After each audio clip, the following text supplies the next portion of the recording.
Three, two, one. Hey guys, I'm Devin. I'm Diego. And I'm Max. And we're Burrito. And on today's episode, we're going to be talking about what makes a quality adaptation. You want me to get it? All right. So in today's episode, we'll be talking about mostly what when we say adaptations, we mean like manga to anime, or even anime to live action, or cartoon to live action, because we might talk about Avatar too. Yeah. And also, there is one I'm gonna just talk about it passingly. The anime or manga to video game adaptations, because we got some stuff to talk about there as well. We got some major issues going on over there. Yeah. Oh, really? Issue? Something. Video game to anime? That's gonna be like the topic that ends up hitting the middle, because there is a specific one. It may or may not be a certain multi-billion-dollar franchise that is very popular in handheld video games. It doesn't make sense in terms of story, plot, and I'm always confused. No, I don't know about all that. You just can't read. Yeah, I can read.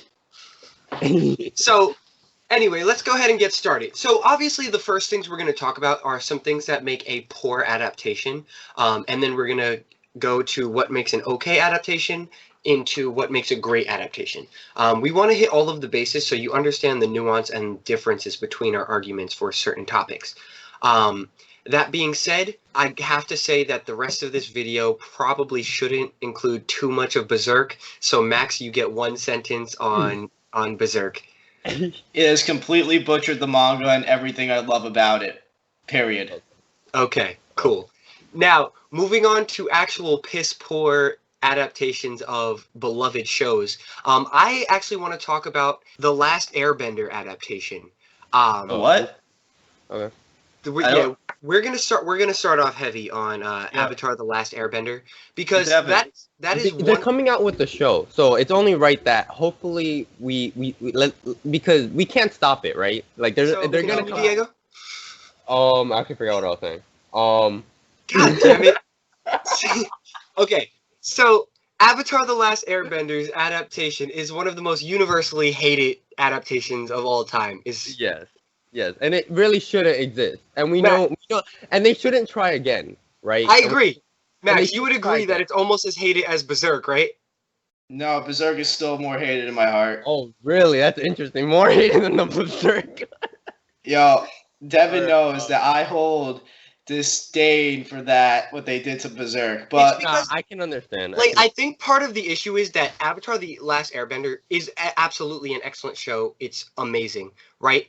But I think Berserk has a higher quality of writing, and for me as well as Max, and it's it covers more mature themes and more things that you would deal with as in like late teens, early adult, late adult. Like anyone older than the age of 16 can relate. I kind of understand where you would think that the people making the show, because it's more mature and you would think that they're and it's more niche too, you would think it would garner more respect to have it adapted like correctly. Well, getting back to the adaptations, the adaptation of The Last Airbender itself, I think the first thing that we have to talk about is the fact that they whitewashed the hell out of that cast. That's a problem. For anyone who doesn't know, no one in the Avatar universe, not a single character, is Caucasian. Nobody. All of the characters in Avatar: The Last Airbender are based on Chinese, Inuit, Japanese, and is it Tibetan? I thought it was from Thailand. I have no idea. Tibetan, no, the monks. The monks are, but I thought the Fire Nation was based off people from Thailand. Japan. No, Japan. Good job, Japan. Rolling up. But this guy said, "Good job, Japan, rolling up." Anyway, regardless. The thing about that is the fact that they literally cast Jasper from Twilight. The weird vampire who was just always looked like he was in pain. They cast him as Sokka, and then it fits. And then they proceeded to say Sokka, Ong. Oh my god, I can't even believe it. I don't even want to talk about this, dude. You're giving me flashbacks that I forgot, that I repressed in my memory. Look, there's one simple thing and one issue. It was a choice in director. I feel that was a major issue with it. And look, Shia LaBeouf can do some great stuff. Like Shyamalan, not Shia. I get them confused because they both butcher things I love. They both butcher things I love all the time. Anyway, like he is a good director. He is like when he's in his space of what he does well. But this was something that his skill set was not prepared to handle, and you could see like his own style in Avatar, but it's not the style that fits the pace of the series I actually disagree. As an avid movie buff, I actually think that was one of Shyamalan's worst movies, and Shyamalan is already a hit and miss director. Like there are some of his movies like Unbreakable and Split and what's the other one? Glass. Like those ones are beloved by fans, and then there's other things like After Earth, Avatar: The Last Airbender. Like he has some flop ass movies under his belt. So the thing is, I just think that's another one in the catalog. But another thing that made the adaptation so piss poor is that none of the characters felt invested. None of the directorial choices made sense in the sense that like the Earthbenders weren't even stored on an island in this adaptation, right? Diego has this thing where he says not all adaptations have to be a 1-for-1, but this didn't make any sense. They had Earthbenders. Some things don't make sense to do. They had Earthbenders in a concentration camp on a mountain. In a mountain. You know, I think that's what you would call Earth. And the one other thing that drove me insane about the Earthbenders is it took like 10 Earthbenders to pick up a singular rock and throw it. Yeah, what we see in the show was so muted. Yeah, and when we see in the show, we see one single Earthbender literally pick up a mountain. Well, no, but that's also like that's also very, very like. No, but even like the average Earthbenders though can like do a lot on their own, and it drives me insane. Yeah, and I was like, I was really looking forward to like before I knew what the live action was gonna be. Like I was looking forward to actually seeing some really cool like live action earthbending using the actual martial arts choreography. Cool you know, stuff. like oh my god, and the techniques for airbending took so absurdly long. You had Ong doing his like. Yeah. Like former Rasengan, and then it was a gentle breeze. It was like, come on, man. It was like, what was the point? Yeah, he was like just doing gentle breezes to everyone. I was so confused. Like they didn't really like. And they also didn't stick to like so. The fighting styles in Avatar: The Last Airbender are 4 very distinct fighting styles. For fire, it's Northern Shaolin. Bagua is air. I forget the other. Tai Chi, and I forget the one for Earth. But regardless, they are 4 very distinct like centerpieces in like Kung Fu, Tai Chi, you know, things like that. And a big problem is in the movie they were just kind of moving. Like so, there was none of that beautiful fluency of the fighting styles behind the bending. Yeah. And it didn't even look like they were bending. It didn't look like they were bending. It looked like they were just using like telekinesis while doing weird dances. Like, you know what I'm saying? Like, it looked more like a Z move from Pokemon than anything else. Yeah, it was and it's like... really a shame though because I feel like Avatar is a series that could easily be done in live action in theory. Yes, because okay, and then I feel like this is a good transition, Max, because they're going to do a live action show. Original directors and creators of the show, but then they're no longer part of it anymore. Correct. Exactly. Which now, at first I was like, you know, if it's the original like group that made Avatar, I had faith. But now that they're not part of it anymore, I'm getting like, oh my god, if 2020 couldn't get any worse for us, like, well, the thing is, all right, so they're not a part of it, right? And this is where I like to explain myself when I said that there's no where adaptations don't have to be 1-for-1, and when don't have to follow the manga or the cartoon or anime frame for frame. But what they do have to do is I feel like they should at least put some interesting spin on the concept. If it's impossible to do 1-for-1, like I feel like being able to CGI Toph's abilities every time she's in a fight would cost a lot of money, would be very budgeting, so they can't do that. But what if they did like something smaller tone, but just but just as good, But like that's not the problem. That's not the problem. Typically people don't really have a problem with them being muted. People don't have a problem with them like changing certain aspects or like putting a new spin on it. That's not an issue. A matter of fact, I'm actually going to talk about another one where the creative brain behind it left production, and this is also one of the most hated things in cinematic history, Game of Thrones. For the first 5 seasons, George R.R. Martin was part of production, part of storyboarding, part of, casting and character choices. Because it's important to have the original creative team involved because of the fact that you need to adhere to the integrity of the story and adhere to the integrity of the characters, right? And if you fail to do that, you end up with season 8 of Game of Thrones. Literally the most hated thing in cinematic history from the last 10 years.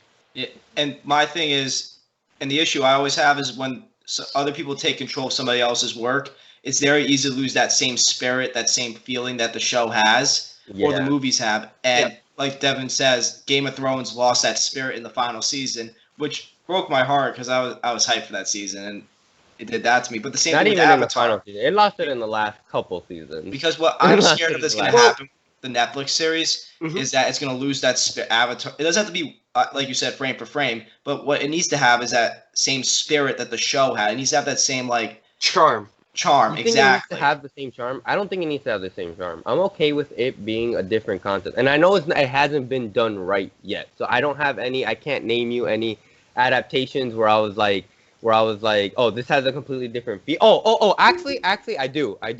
Jujutsu no Kaisen. Now, the anime adapted. Now, I've been reading the manga and I've just caught up to the anime. Now, the last anime episode adapted 6. Adapted that scene where the guy's in the restaurant cooking people. Adapted that way better than in the manga, and it wasn't panel per panel. And it gave a completely different feeling to that character. The only things that they did for that scene, and again, this is very prevalent in manga to anime because depending on the studio that gets it, you have things like Ufotable making Demon Slayer enjoyable to me. You have things like Fate Stay Night, which the source material. They put a huge spin on that. The source material was a hentai, and Fate Stay Night is a beloved series. Like, it's crazy that it's an actual regular series with a good story, with 3 distinct great storylines. Like, and so that's a thing. But to segue into some decent, not necessarily great, but decent adaptations where there's a distinct difference. I actually want to talk about Pokemon, the anime, and the games. And the games. Okay. And Hunter x Hunter, the 1998 and the 2011. Okay. Because let's start with Hunter x Hunter because I think we've all seen most of that. 2011. I've seen the 2011 and I've read most of the manga. It was really long ago, so I don't remember much of the manga. But I'm caught up on the anime, but need to get started on the manga. So we're obviously not going to spoil anything. Pretty much the 1998 only goes up to York New, and then the 2011 goes up to After Chimera Ant. Okay? So the thing about that is Hunter x Hunter is such it's like a goofy anime, like it's drawn in a goofy manner, but like it has serious tones, and then the adaptations take that and go with the tones and the themes that they're trying to present forward, and they're significantly different from the manga, or they look significantly different. Well, go ahead. But I was gonna say they're done in such a way where they still have the charm, they still have the feeling. Like the story is still Hunter x Hunter. Like at no point watching either of them do I think, oh, this is just somebody's spin on this. Like I think this is Hunter x Hunter. Yeah. Like So you're saying if they're gonna call it that, it should be that? Yeah. So because a lot of the stuff in the Hunter x Hunter manga does get adapted in a way for the anime, like has been rather, like especially the 1998, they muted most of the powers in exchange for character drama, and I think it was still handled very well. But continue if you guys have any points on Hunter x Hunter. Well, one of the points I was going to say is the anime has an advantage compared to the manga is using music and tone and sound to really drive home certain points and certain themes throughout every season or every arc, I guess. Yeah. And what I really noticed is like, as you were saying, Devin, like it has a very like goofy kind of like fun vibe in the beginning, like how you hear the music, and you notice like it gets darker and darker. Like the music gets a little more. Like I'm starting to think, hold up, what's going on here? Even in the casual scenes that seem like exactly. They're light, it's like like it still sounds lighthearted. Yeah. But it has like a darker tone. It's like to the things aren't lightheartedness. the same. Yeah, it's like like you're trying to still put on that facade of being happy and go lucky, but deep down inside, no, you're sad now because bad things have happened in your life recently, and we don't talk about that. We're just gonna keep going forward, which is what Hunter x Hunter essentially happens like half the time. Kinda, yeah.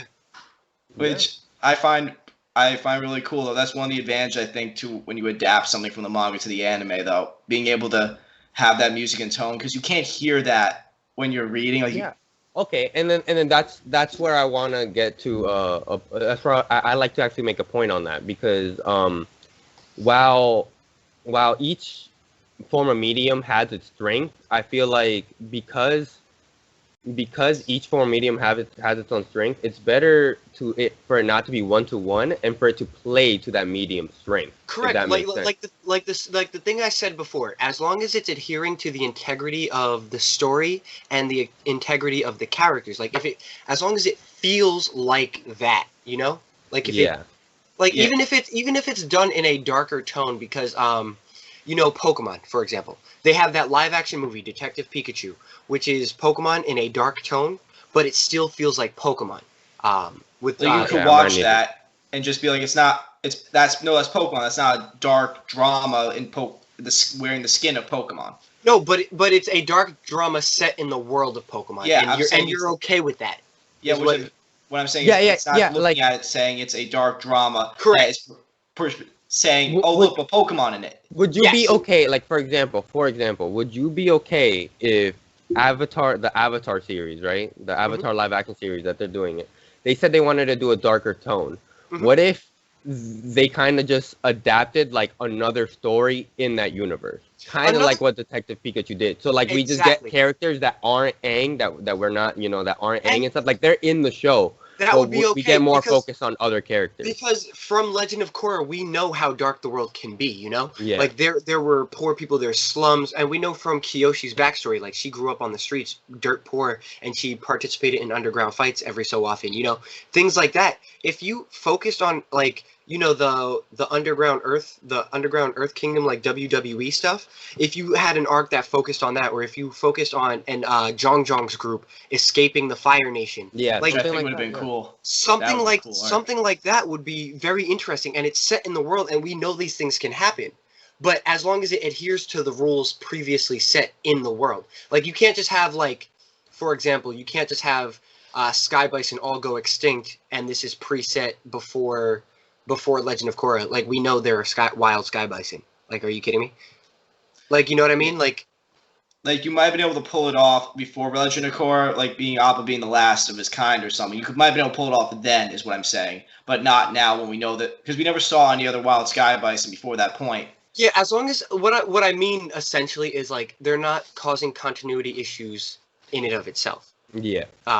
Which some adaptations fall heavily. They do. Trap. And so going back to the other mid-tier adaptation, would be Pokemon. So the Pokemon manga is one of the darkest things I have ever read in my life. What? It's very You've read Berserk? Yes.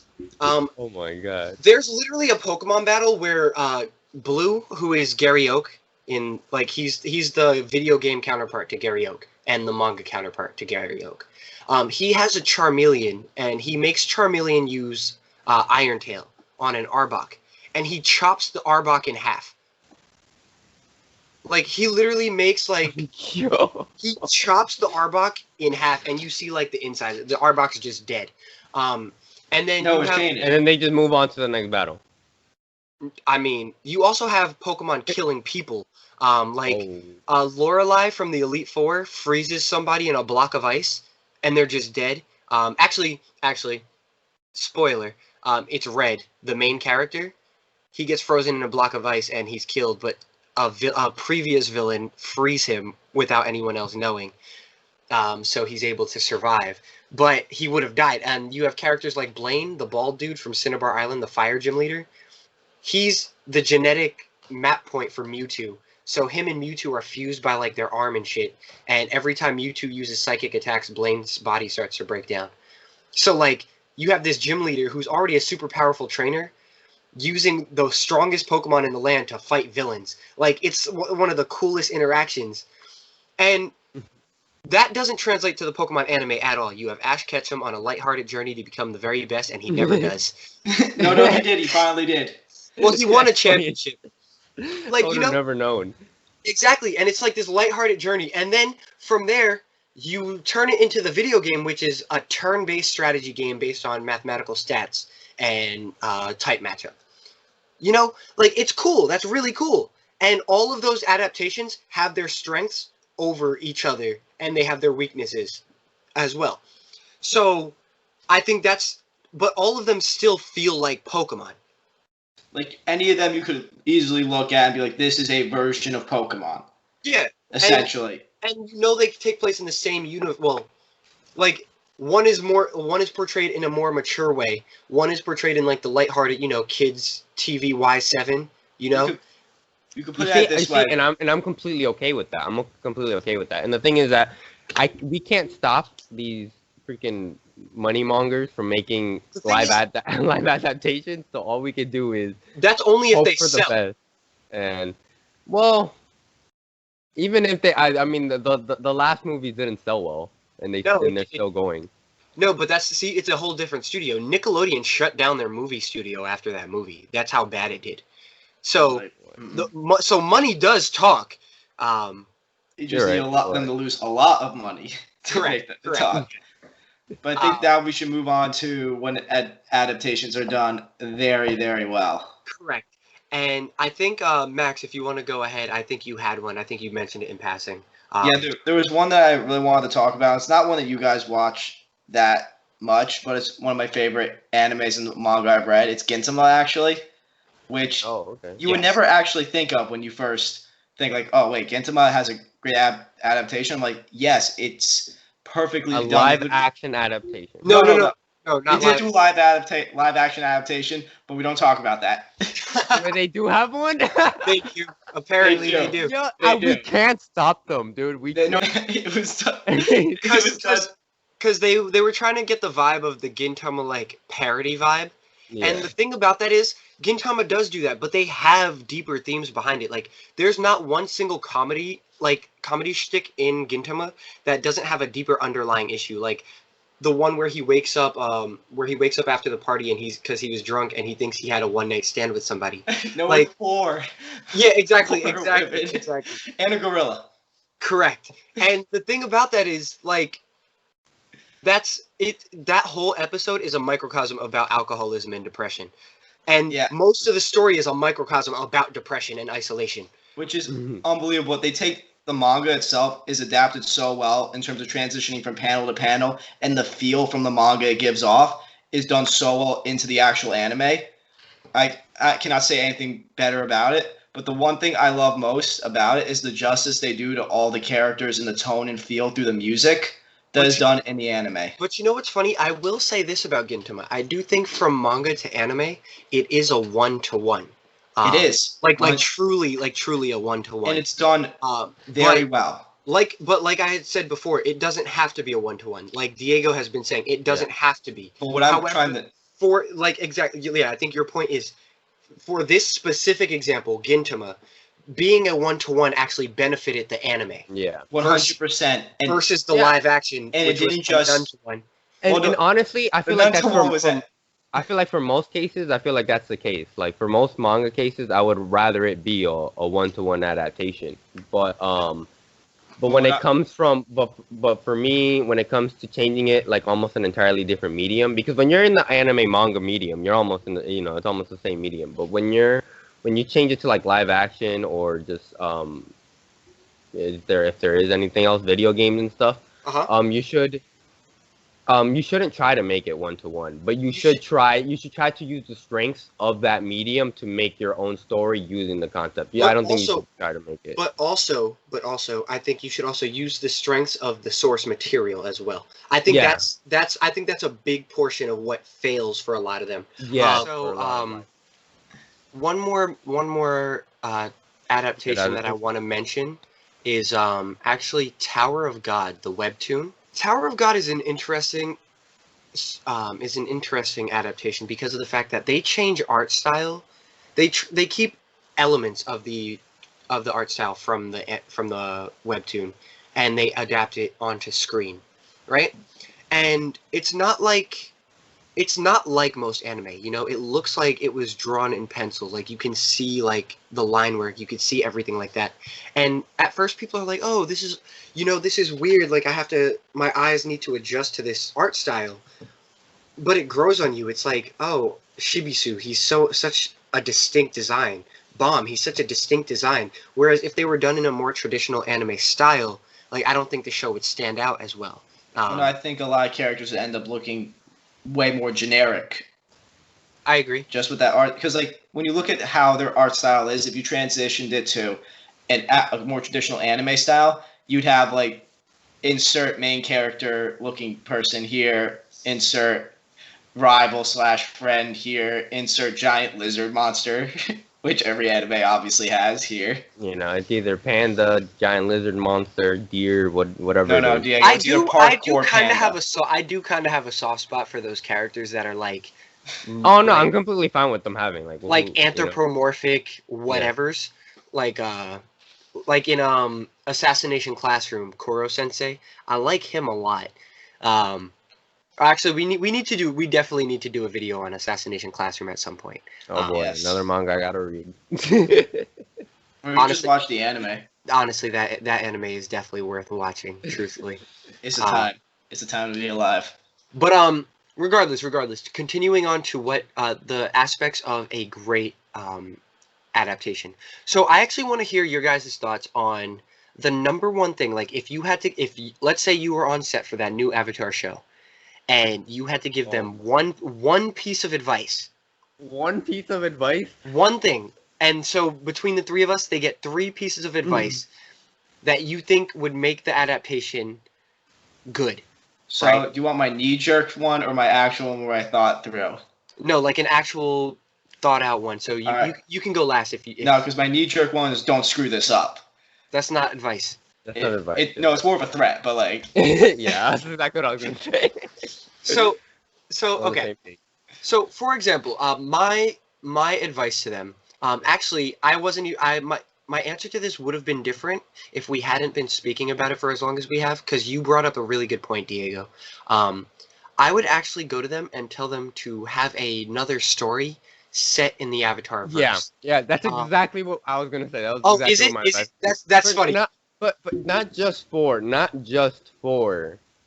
Avatar, for every live action ever. I feel like if you Except want to, when it doesn't make sense. Like if they were to do another Attack on Titan, if they set around a different group of characters in the Attack yeah, universe, I think that would work. But I don't think it would work? I do, because I don't want to see. I I mean, them- well, they kind of. Oh, no, let me not spoil. All right. Shit. What was I gonna say? Okay, so another show that I think would work in that same vein, because it was. Oh, Cowboy Bebop. I'd like to talk about Cowboy Bebop. So, Cowboy Bebop, I feel like could be done well in live action. Easily, because it's a character drama. It should 100% be able to be done well. Just However, the issue here is they've messed up one that should have been even easier, being Death Note. Yeah, that one should have been even easier. But they should 100% be able to get that feel. when I think of Death Note, They've all done I it think before of, with movies, like Exactly. you know, But Cowboy Bebop. I feel like is almost almost a direct inspiration to live action movies. So being able to adapt something that's an inspiration from live action movies should, in theory, be easy to adapt. But And that's the thing. I think character dramas are the easiest thing to adapt. Like, obviously, like, I never want to see a live action Naruto. I never want to see, again, Piece? a live action Bleach. I definitely never want to see live action One Piece. Well, that's coming out next, you know. However, something word. I would want to see, live action would be like Rent a Girlfriend. You know, I'd love to see that live. that's a character drama about a dude who gets broken up with, so he has a girl who he pays to be his girlfriend. And you know, the reason why I think this could be a good show is because you know the movie Love Don't Cost a Thing and whatever Nick Cannon's version was. Yeah. Those movies are beloved as You like know- these movies like, oh, you shouldn't pay someone to love you, but like she loved him anyway. You know, be yourself, like type. You know what I mean? Yeah, I know another So one. shows that are like slice of life or romance dramas and things that are like character dramas that don't have tons and tons of action, or if they do have action, it's more close to things you could do in real life, like Cowboy Bebop, because they use real martial arts and they use guns. And you know, like things like that are easier to, you know, portray than something like Bakugo out here flying around with his explosions, or All Might causing like a hurricane. Exactly, causing a hurricane in a back alley, but it's controlled and then it's gone. Like, you know, things like that. I don't think One Punch Man can be adapted Ever. Live action. Action. I don't think so. And what I think is the most important thing to distinguish is the problem with anime, and the best thing about anime is there can be so many unrealistic, fun scenes to be made, but that makes it very hard, depending on the anime, to make that a live action adaptation, just because there's some out of this world ideas or out of these world techniques that are being used, and it just, if you try to make it like live action, it comes out clunky and awkward and weird, and they should just not touch those. And we can even talk about not just the abilities, but how characters look too. Like the style, the anime is very stylized, and like I feel like the more stylized the anime is, the harder it is. Imagine trying to do JoJo live action. Yeah, exactly. Yeah. Oh my god, that would be a roller coaster. That would be so bad. There already is a JoJo live action. And I'm not gonna watch it. Wait, there is? Pause. Yeah, of part 4. Yeah. So the thing is, I heard it's pretty good, but so if you think about a show like Death Note, right? What do you think the hardest part would be for the adaptation? The Shinigami, like for me, I think it would be the Shinigami, right? Yeah, the literal Grim Reaper of Death that follows him around. So if you look at the live action of Death Note, Ryuk looks good. Like, wanna know who does it though? Everyone else. Everyone else. Kira's first, as soon as Kira reacted to him and freaking, I'm like, nope, this is dead to me. It just didn't work. I think that happened in the anime and in the manga. No, but he didn't flip out like that, running for his life and crying. True. He wasn't running around. He just screamed and then, but I mean, he did that at the end. But he screamed and then he was like, "All right, we can make this work." Mm-hmm. And so the thing about that is they, with CG, made Ryuk look like Ryuk just in real life. Yeah. And so I had hopes for it. And then I saw the casting. And then I saw the name, and then I heard that he called himself Kira because it's how you say killer with a Japanese accent. And I was like, all right, that's racist. You see, like I would have been fine if with their concept of it being in America, whatever. I would have been fine with that if they just made it make sense where it's like instead of him calling himself Kira because it's a Japanese accent, he's just like, I'm just gonna be called Killer. And you know, if they made choices like that, you know, choices, and if enough small choices like that would lead to a good adaptation. No, or I always said, like, maybe if he was actually, like, from Japan originally, calling himself Kira, I could buy that. Yeah, sure. That's true. I mean, but they had literally cast a white guy, so that was I know what I'm saying. So that already out the door. Semi-smart kid who thinks he's smart, rolling up with like the book, thinking he could change the world, all for it to come crashing down on him eventually because he was not being bright to begin with. I mean, I will say his motivation was kind of realistic in the sense that he was trying to kill people for some coochie. Yeah, dude, that shit killed it for me. That killed it for me. I was like, this is I was like, else. I was like, Light was literally one of those characters that said, yo, I don't need these bitches. And I said, I'm not gonna be a simp. I'm gonna use these bitches to get what I need done. Yeah, he literally had girls simping for him, and then in the live action, he's simping for a Exactly, girl. exactly. And Yo, I'm just like, he gave her the Death Note, and then and the Death Note had these powers that made no sense. You could mind control people up until 40 minutes before they died. What? I There mean, was well, there was well, a thing in the technically, Death Note where you could write out how they die. No, I think that's no, where they're trying to get that bruh. idea. He literally wrote down for the one dude. He goes, "Okay, you're gonna go find out the identity of this one guy, and then you're gonna make sure to tell me the identity, and then you're gonna have an interaction with him, but don't die or get caught." And then they gave them the stipulation where you could just burn it before they died, and then they were left alive. And I don't know if no, that's definitely not in the anime. I don't No, it's remember him not. doing There- that. Yeah, so First like, of all, he's never had a reason not to stop killing and somebody. this is what I'm so. talking no, about. they made it final. They made everything final. Yeah, That's what made it so intense. These are the because- continuity issues that I'm talking about. You know? Well, it's because what I say is instead of them doing the not only was that not just a one-to-one adaptation, is that they didn't take the strengths of Death Note itself. You know, that's why I'm saying people get confused. If anything, this is probably my last thesis statement. I feel like people get confused that just because it's not a one-to-one adaptation, meaning they think it's bad, but in reality, it's that they didn't play to the strength of the live action medium, and then two, they didn't grab the strengths that they could use. You know what I'm saying? Exactly. They didn't grab the strengths that they could use and make it a character drama as well. You know, Correct. they just took the concept and then just ran with it, and just tried to make money. That's what it was. I think it really was just some poor misguided Cash grab. soul Yeah. watched it and was like, I think I can make money off this. You know? Right. They didn't make money.